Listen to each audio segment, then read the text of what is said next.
The death of a franchise is one of the most painful things a video game fan can experience, but it happens unfortunately frequently. Whether due to the creators having a lack of passion for future entries, the franchise dropping in sales, or the developers saying, sure, we can release the Plague on a cartridge, why not? It's kind of inevitable that not every series will last forever. Over the years we've lost F-Zero, Silent Hill, Sega.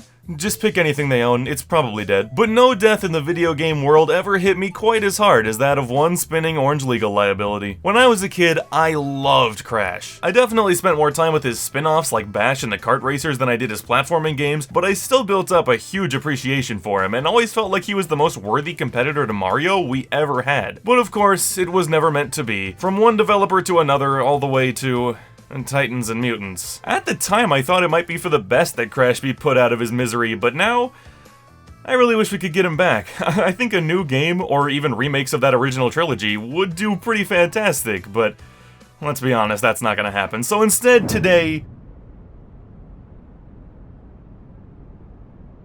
What the hell?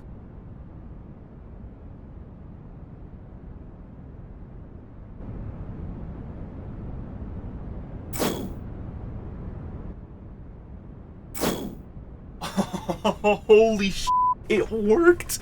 Oh my god. Why am I in the same room? Are you telling me that across different dimensions, I do the exact same thing as in mine? God damn, I'm predictable. Well, let's at least see what's different here. Wait, no Crash episodes? Why the hell am I making videos about Gex? Wait a minute.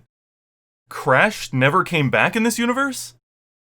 Well, it's a good thing I brought this. Crash Bandicoot 4, it's about time. Oh, you're goddamn right it is. I still can't wrap my head around the fact that this is a thing that really happened. Crash felt like a forgotten relic of the 90s and early 2000s for so long. At some points I figured I had to come to terms with the fact that it was just over. But then the Insane trilogy came out and showed us how fun his games really were, even if journalists couldn't get past a bridge, and now here I am a mere 3 years later playing a new Crash platformer. Rather than it being developed by Naughty Dog, or Eurocom, or Traveler's Tales, or Radical, or Kellogg's, we this time have Toys for Bob to thank. They were the lunatics behind 102 Dalmatians on PS1, I mean dear god, who knows what else they're capable of, but they're even more known for creating the briefly popular Skylanders games, and dear god, I hope I didn't have a collecting phase in this universe too, damn it. As someone who's played all those games, it's safe to say that they're a competent team, but I can't imagine what it must have felt like trying to pick up that torch. Crash 3 is considered one of the best 3D platformers of all time, the magnum opus the series could never top, and yet here they were 22 years later continuing on from it.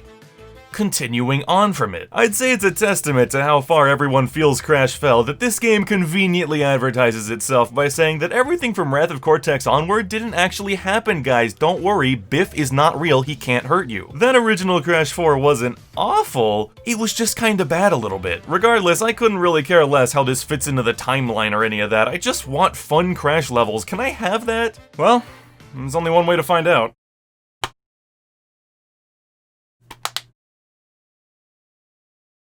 Despite how massive of a leap it is from the original trilogy, Crash 4 really feels like it hasn't skipped a beat. We start off with Cortex, Entropy, and Uka Uka back where we left them in Crash 3's 100% ending, but 22 years later, oh you cheeky bastards. We ignore how they survive that long because what's important is that Uka Uka uses all of his power to rip a hole in space-time that allows our two doctors to travel through time and across dimensions, and they leave the passed out mask behind because they're assholes. But because of how badly they've screwed with things, the quantum masks return and need Crash's help to stop them. While there are definitely some things I wish they'd spent a little more time on, I think this is just about the perfect level of story for a Crash game. It's also perfect because creating something where characters can just hop through times and dimensions whenever they want means you can do anything, even if it doesn't make a whole lot of sense. And when I said this game hasn't skipped a beat, I wasn't just talking about the story. The gameplay is everything I could have ever asked for and more. It's that beautiful, endlessly fun formula they established all the way back then brought into the modern era, and I couldn't be much happier about it. While Wrath of Cortex obviously didn't work super well, it wasn't the formula's fault, the GBA games prove that, and it's no coincidence that Crash's lowest point came when they started deviating from it. When you start putting onomatopoeia in your game's title and making the villain this f***ing thing, that's when you know you've gone off the deep end. We're back to the classic mostly linear stages with a set number of boxes to collect in order to earn the gem at the end, with bonus rooms, secrets, and hordes of enemies along the way. Given that we were doing 4 masks again, I kind of figured this game would essentially be taking the ideas from the original Crash 4 and showing how small changes that follow in 3's footsteps could have made them so much better. And while it does do that sometimes, I'd honestly say that it took more inspiration from Crash 1, and especially 2, which is sincerely shocking. Whether I prefer 2 or 3 is honestly a coin flip of how I'm feeling on that day, and also dependent on whether we're talking about PS1 or Insane, but I think it was for the best to focus on 2. While Warped is really fun in an experimental, something new every 8 seconds kind of way, Crash 2 is just pure platforming, the ultimate refinement of the formula. Until now. Yes, not only do I believe this game has the best levels in the entire franchise, I also think the Bandicoots have never controlled better. The spin is really snappy and reliable, the slide spin is still in the game and lets you build up tons of speed, and the slide itself is, oh my god, it's gorgeous. Not only do you slide pretty damn far, but you go low enough that you can sweep boxes out from under TNT no problem most of the time, and you get so much time to press jump during it that it can almost feel like getting 2 double jumps, which are also way better than they've ever been. They're built straight into your core moveset like on the GBA, but you can activate them at any point before you're too close to the ground, rather than just the first half of your jump like it used to be. What really makes things exciting though are the quantum masks. I don't think any design decision in any video game confuses me quite as much as Wrath of Cortex introducing 4 new masks with cool abilities and only letting the bad guy use them. It's like, nah, don't worry about it. I didn't come to this game for fun. Thankfully, Toys for Bob is much smarter than that, and certain sections of almost every single level let you strap one of them to your back and gain an entirely new ability. Now, why you put the mask on your back, I have no idea. This must be the newest fashion statement. I mean, I wouldn't want to look lame. The first you come across is Lanny Lowly, who can phase objects in and out of existence. What makes the power interesting is that activating it affects every object that it possibly can, so sometimes you'll have to be phasing a moving platform in, jumping to the next one and phasing that one in while in midair, while also potentially phasing in some boxes you need to grab. It's easily the mask that twisted my brain and made me screw up the most, but it's arguably the coolest one to perfect. After that comes Akano, who essentially serves as the replacement for the old Death Tornado spin, but improves it by a mile. Rather than having to mash the spin button all to fall slower, you just press one button to activate the super spin, which does the same thing, but also helps gain tons of verticality. It can also spin right through metal crates, which is a cool, if a bit underused idea. Number 3 is Kapuna Wa, who can slow down time. The trailers made it seem like this would be the craziest one of all, but in reality, it's absolutely the opposite. She just slows everything down,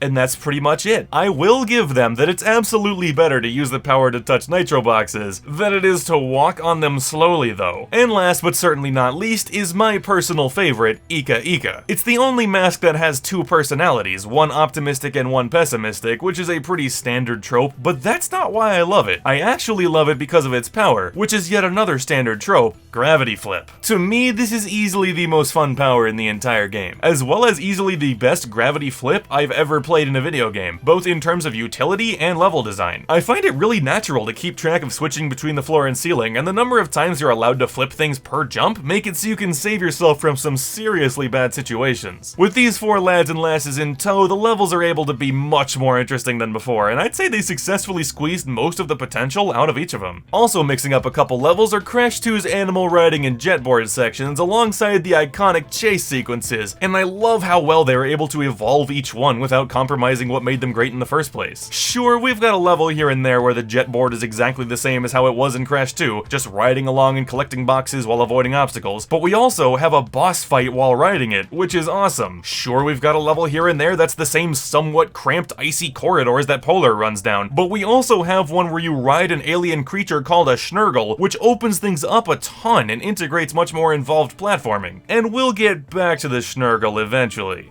Oh, will we get back to it. If there's one place they definitely screwed up, it's the ice physics. Now to me, this is no shock. I've gone on record saying that the entire Crash franchise has never had good ice physics, and now unfortunately I have to say that I don't know if they've ever been worse. The way you'd expect it to work is that you start off moving slow and then build up momentum over time, and while that kinda happens, you also have full momentum out of every jump off of ice. As in, you could be standing perfectly still, and a single jump forward will send you flying as if you've been skiing down a mountain. Thankfully, the double jump resets that momentum, so as long as you spam it on every jump you do, you'll mostly be in control, but that's not the kind of thing we should have to be working around. It's sincerely the strangest thing about controlling this game. But who cares how fun Crash is to play as in Crash Bandicoot? Can I have a swearing chimera, please?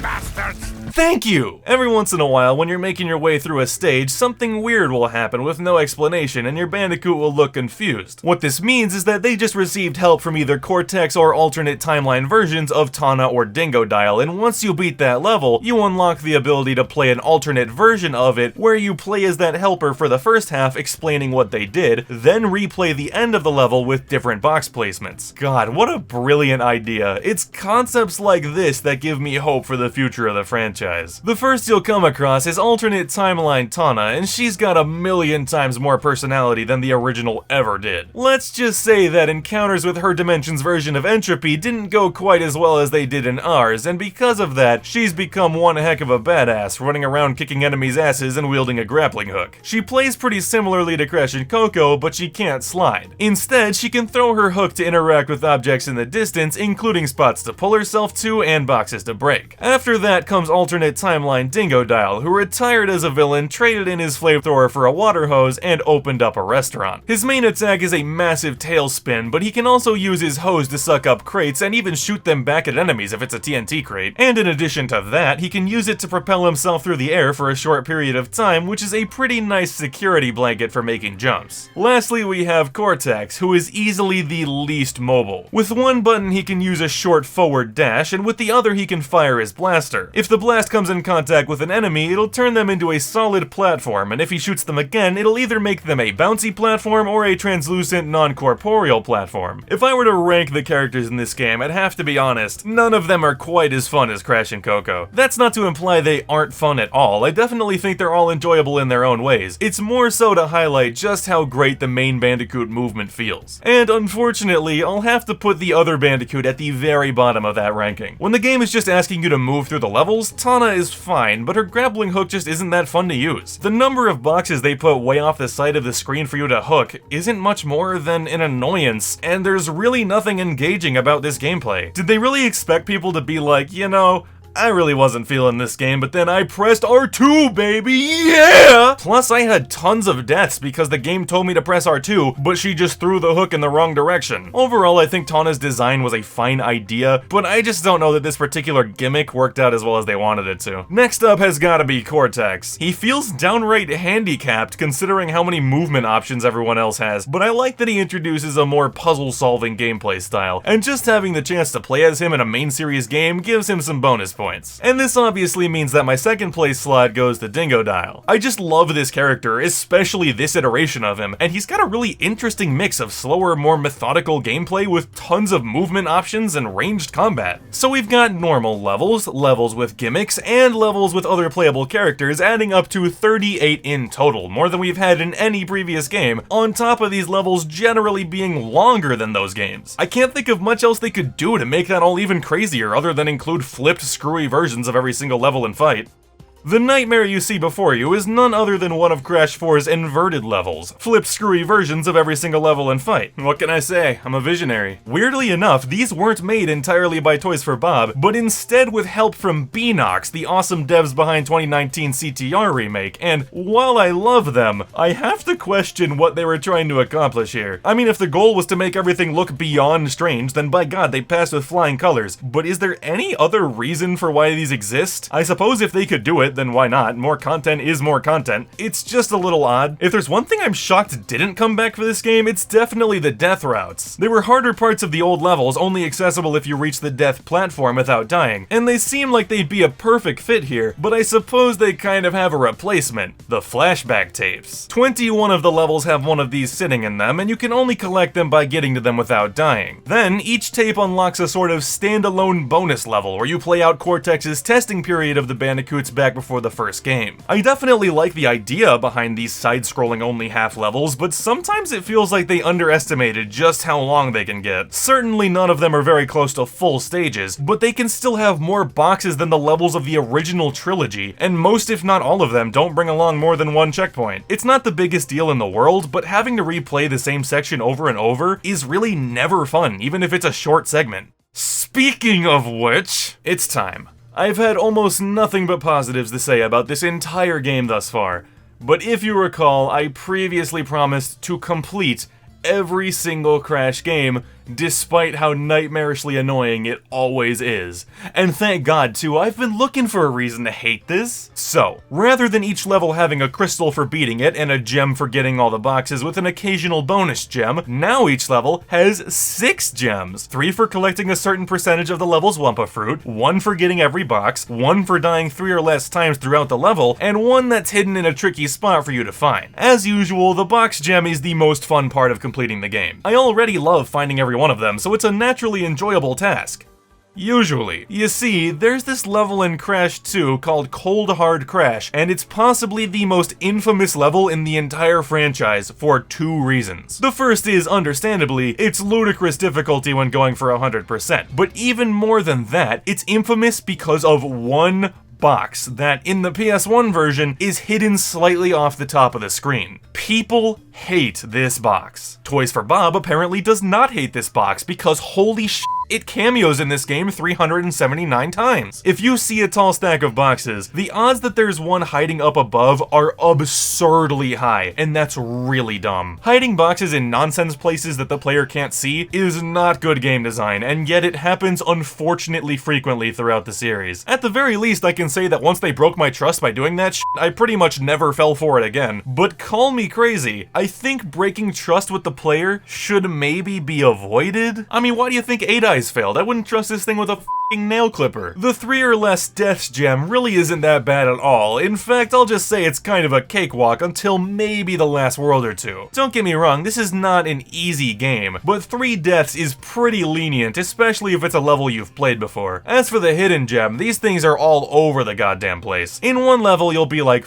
why is this nitro here? I bet they're hiding something, and boom, you were right, curiosity rewarded. It's a pretty great feeling to find them like that. And then some other times, they'll say, hey, hit this activation crate that's literally not even possible to see, and then slide jump into the abyss off this random edge to find it. That's something that we in the business like to call complete bullshit, but for the most part, I'd say they're in good spots. So that's 6 gems across 38 levels, 228 total. Until you count the 6 inverted gems, which include a new hidden gem location, putting you at 456. That's not all though, because as usual, each level set has multiple other things you have to do. I've already mentioned the 21 flashback tapes you'll have to find and get every box in, but guess what else are back? The time trials, everyone's favorite. And this time, the crash dash isn't even in the game. So instead of just holding the trigger to run, you've got to use the triple spin, which requires you to rhythmically tap square. Meaning, if you mash it, you won't go fast enough. I'm sorry, thumbs, I have to do it. And then on top of that, each level set brings in another soul-draining death trinket, the insanely perfect relics. To get these, you have to get every box with 0 deaths. The most crates of any level in the original trilogy is the previously mentioned Cold Hard Crash with 155. This game one-ups it by a little bit, bringing that new record to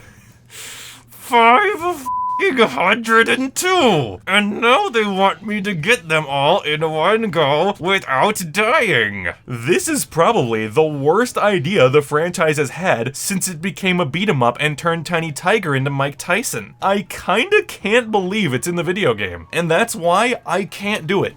I just can't do it. I can't sit here and lie to you by saying that this wasn't the most fun Crash platformer I've ever completed. Don't let my words fool you. It was still hell, but like, satisfying hell. Unlike Crash 3 where I get a relic and still want to cave my own skull in with a hatchet, when I got a relic in this game I actually felt happiness. There's just no way, right? There's no possible way I can sit here and tell you that this is literally the most fun I've had completing one of these games thus far. But here I am, man! While it definitely comes with frustrations that we'll get to in a second, I vastly prefer most of completing this game to completing any of the original trilogy. As it turns out, I must actually be pretty damn good at Crash because all but maybe 3 of the insanely perfect relics went down without too much trouble at all, and I can't believe I'm about to say this. The same went for a lot of the time trial platinums. Once I've played a level and know what it's up to, I just don't generally find it too hard to avoid dying. And as for the time trials, man, I don't even know what to say. Not only does triple spinning make it much more interesting, but I think they toned the platinums down a bit. Back in Crash 3 and remake Crash 2, they felt like the fastest the level could possibly be taken down, whereas now that honor goes to the Toys for Bob developer relics, and the platinums are reserved for mastering a level rather than perfecting it, which is awesome. And Jesus Christ, I even took down a couple of the developer ones. Who the hell am I? And then when it comes to the annoying off-screen boxes, while there are still some that are hiding in really stupid places, subsequent level playthroughs made me realize that most of them are preceded by a part of the level where if you have an eagle eye, you can spot them, and thus most of them are arguably completely fair. Oh my god, they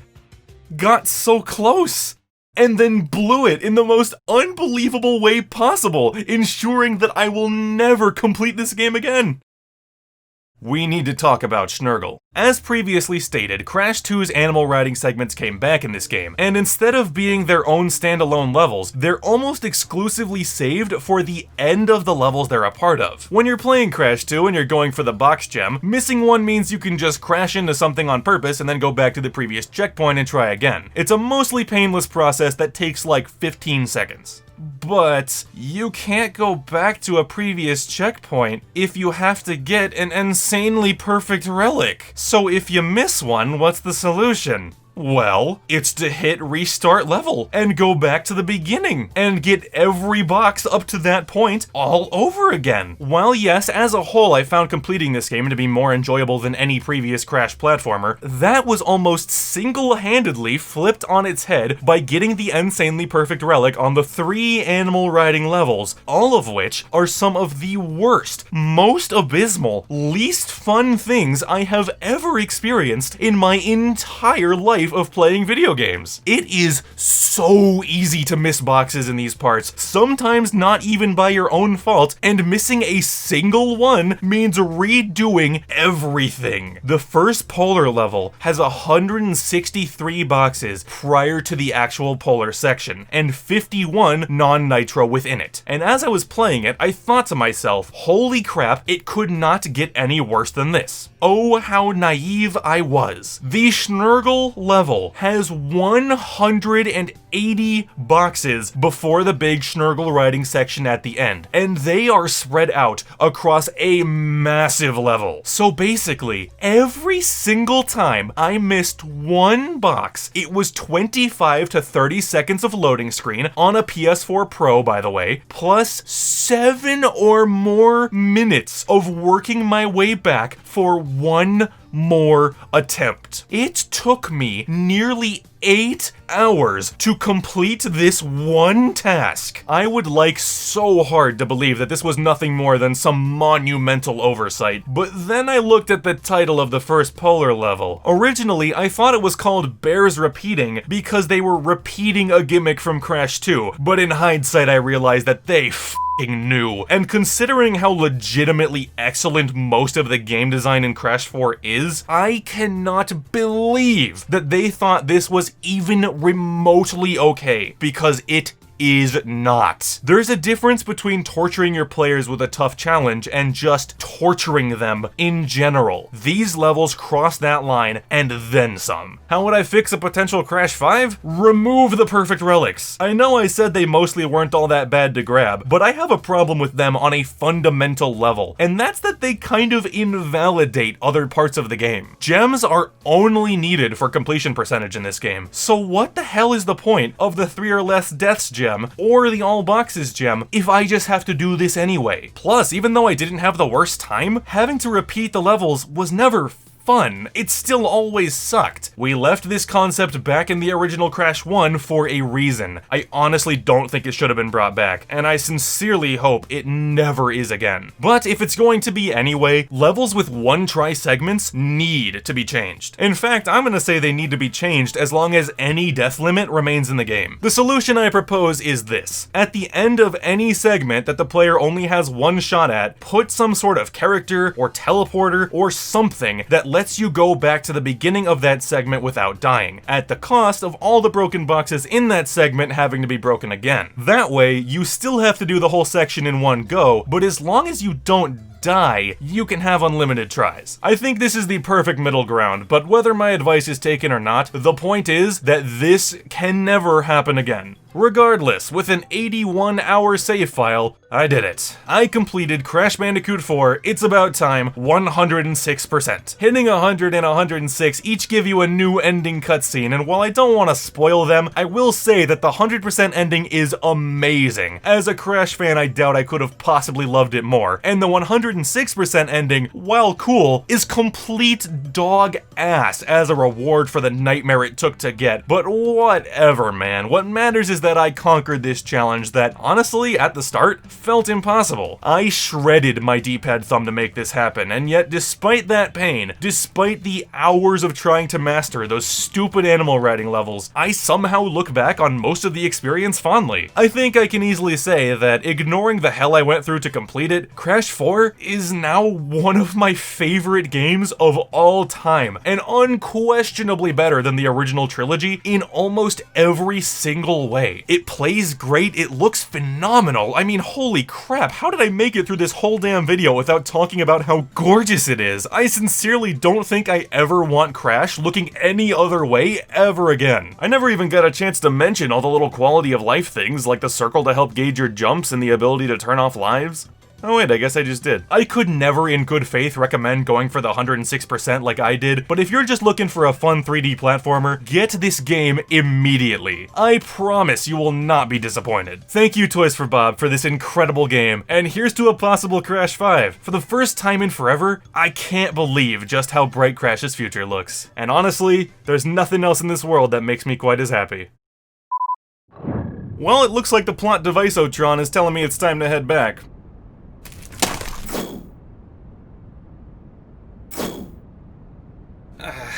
Home sweet home. Oh, looks like he made an episode too, huh? I guess the same mind thinks alike. You know, when I say it out loud, it sounds kinda obvious. Well, it wouldn't make too much sense for us to upload each other's episodes, so I suppose I'm gonna have to find out how to transfer videos across dimensions. That ought to be fun. What episode did he even make, anyway? Wait. You guys got more Crash games? Gex 4?